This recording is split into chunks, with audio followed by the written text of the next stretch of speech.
Mataimakin Shugaban ƙasar Najeriya, Sanata Kashim Shettima ya jagoranci taron Majalisar Tattalin Arziki na ƙasa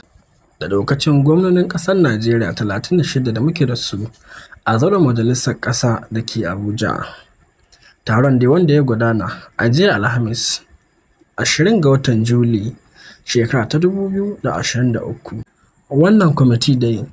mai girma Shugaban ƙasar Najeriya Bola Ahmed Tinubu shi ne wanda ya kafa shi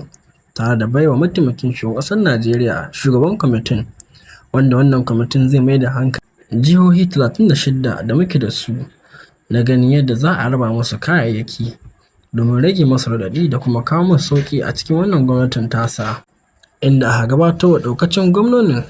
muhimman rukuni da kuma muhimman ayyukan da za su mai da hankali domin ganin an raba waɗannan kayayyaki zuwa ga al'ummar da suka cancanta a faɗin jihohin.